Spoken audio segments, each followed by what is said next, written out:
Okay. Okay, so hi everyone. This is my math project. I will be explaining the inverse functions and how we can use them in our everyday lives. Because something that always comes up whenever someone talks about mathematics and all like physics and all that complicated stuff, there's always the thing that everyone says like, what am I going to use this for? And well, to be blunt, you don't have to use them in a lot of situations per se, but you can use them sparingly and can help you in it. Like, you're not going to use them every day, but you might use them someday and that might help you a lot. That could help you more than if you didn't know how to do it. So I'll be reviewing and giving my advice and or examples of stuff we can use all these 7 mini topics that are in the whole inverse function theme topic, whatever. But I will be focusing the most on the quadratic function, since that's the one I chose to explain a lot, and since I find it a bit more, not easier, but more fun to explain and to ramble about. Okay, so first off we've got the inverse function, which is pretty damn easy, not gonna lie.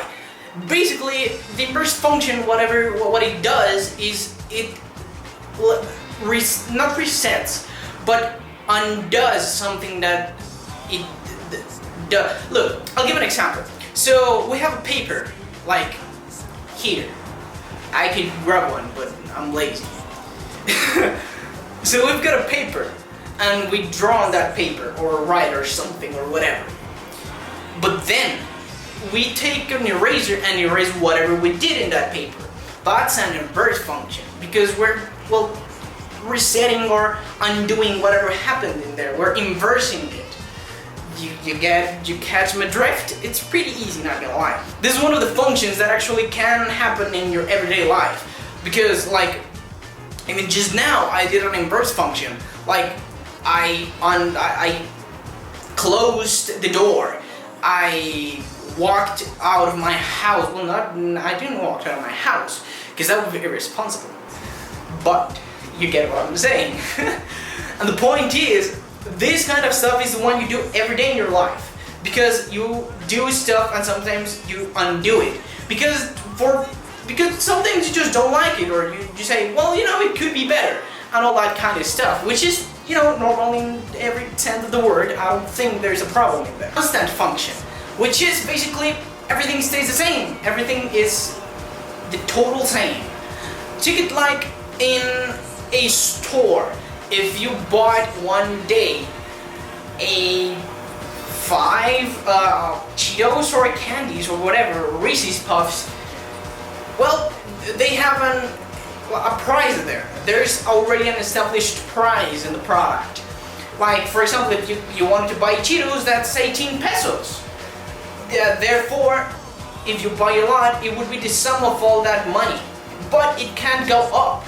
It can go down though, because there are discounts and all that stuff. But even if there's a discount, the value of the Cheeto is still basically the same, because having a discount doesn't mean the product is less valuable.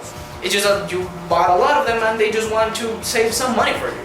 Albeit like 2 cents, but save the money nonetheless, I suppose. And now we've got the identity function, which is, well, capitalism. Yeah, that's the way I'm going to explain it. That's capitalism. The higher the demand, the more there is. Like, for example, if there were some headphones made and a lot of people bought them, more headphones would be made. Therefore, that's an identity function, because it's just everything is keeping in place, in order, because if there's higher demand and there's more product, that would mean there shouldn't be any problem, and even then there could be an even higher demand, and that could also branch on another thing that could actually either boost the product price or that could mean another, not trouble, but it could branch into another thing. Because that means it could either boost the product price or lower the product price depending on whatever happened, you know? Because if there is no demand, that there's a chance there is no production either. So yeah, that's an identity function, everyone. So here we have an absolute value function, which basically is deleting everything that you don't need. Specifically, so now we got absolute value function, which is basically like deleting numbers you don't need, negative numbers specifically. I'll give an example. So it's not maybe in real life, but I mean, I don't think it really matters up to this point. It's not like bad example. Like Peter Parker, Spider-Man, web swings around the city 5 miles from his house to his school every day in the same path. That's where he goes, and he just flips there, and he goes like in a straight line. For giving an example, now he did 5 miles, okay? But now when he goes out of his school and web swings back to his house, that means he did minus 5 miles, because he undid the 5 miles he did by going in the same path or just going back into the same place, you know? That's pretty cool, I'm not gonna lie, it's pretty nifty. And now we've got the square root function, which is, pretty easy. It's just like using your square root, so it's just like multiplying. Like for example, if I live with 5 people and those 5 people ate like two Cheetos, like I don't know, like like 2 bags of Cheetos per se, or 1 bag of Cheeto each, I'd have to buy 11 bags because, you know, like to keep them all at peace. But it's just like doing the square root, like multiplying. It's nothing that hard, and I can see how we can use that in our everyday lives. Just like going into the store and you know, checking the price in something and saying, you know, I can actually buy that. I mean, that's actually pretty easy to understand, I think. The function by parts, though, it's... Anyways. So the function by parts is basically just like consuming something, and in the other day consuming something else, and in the end that the price for giving an example would be the sum of all the things you've consumed. To give a pretty easier example, there's your house. You consume light, okay? You consume light differently every day, for giving an example. Some days you consume more, some days you consume less. But in the end, that would converge into one result, like the total amount you have to pay for, you know, to be keeping your light. You know, this whole place is powered by light. So yeah, that would be a function by parts.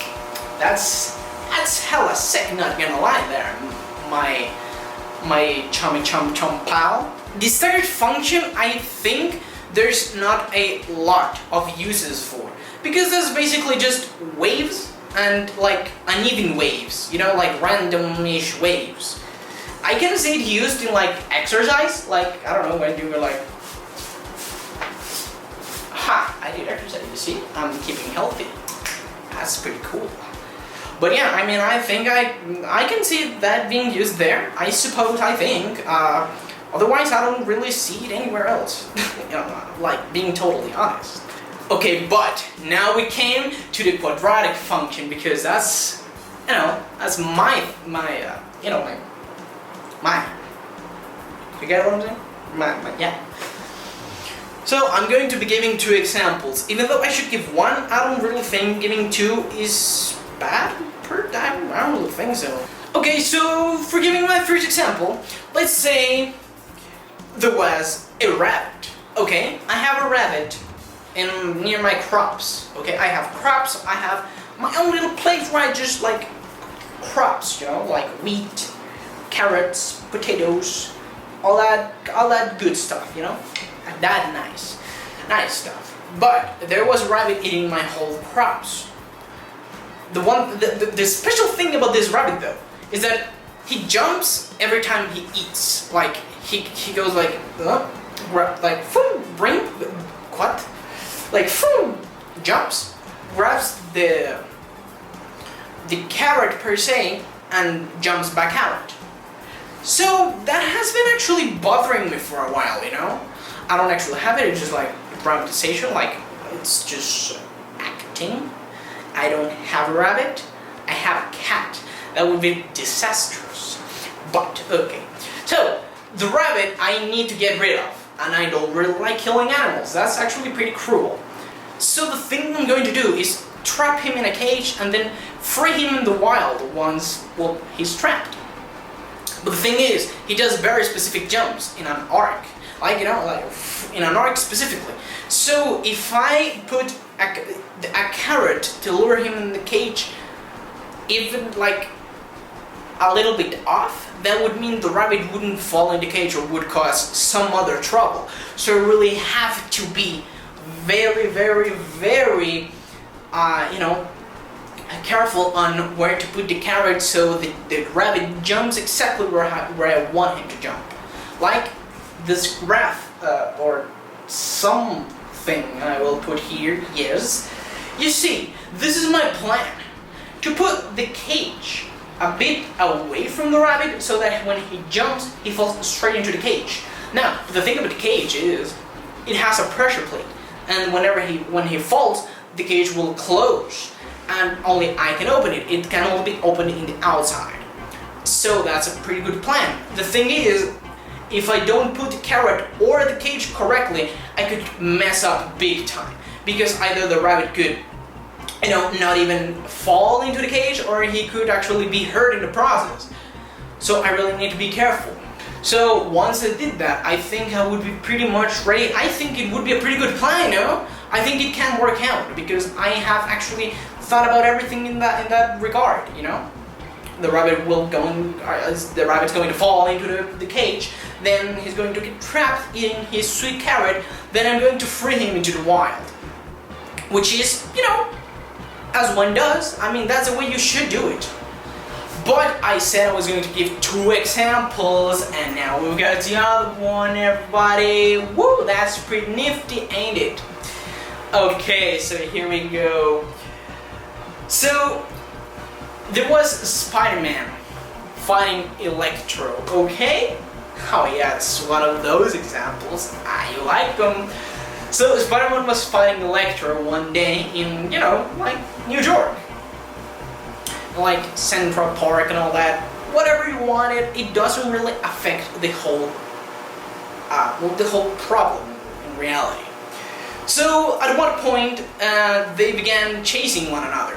But Electro pretty much got tired of Spidey's, you know, like, he was pretty, well, you know, he was pretty near, so he didn't want that, because that would mean he'd go to jail. And yeah, Electro doesn't like jail, so he put an electric barrier, which was very high. Now the thing is, Spidey couldn't climb it, so he had to think of a plan. He said, you know, if I did a curvature, like, if I did a quadratic function and did a full curvature, I could actually fling out and fall in the other side of the barrier. And that's what he did. But the thing is, he had to place his webbing in a very specific place, otherwise the plan would fail. In minor regards, but it would fail. That would mean Spidey would get electrocuted. He'd be a hot dog.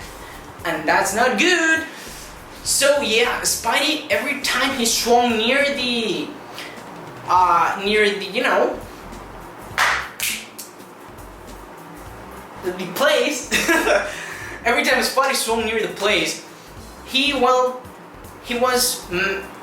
mentalizing, like thinking, yeah, I'm going to do it. I'm going to do it. And he did. He did a perfect quadratic function, and he did a full arc and landed in the other side of the barrier, meaning he got to Electro. Oh wow. That's pretty much like, here is the know the more specific details on the whole problematic, on the whole problem, on the whole yeah, the whole thing I had planned. I think it's cool. I like it. But in conclusion, I think the inverse functions could actually serve us a lot in real life. All of them. All of them have some use in our everyday lives. Even if there's a little, even if it's a little or a lot. I mean, that would be pretty much it. How was your day going? How have you been in this quarantine? I'm very lonely. I want my friends back. But yeah, that's pretty much it. I hope you like it. I hope it was good. I did the best I could in this regard. So yeah, well, I think that's pretty much it. Yeah, I don't think there's anything else.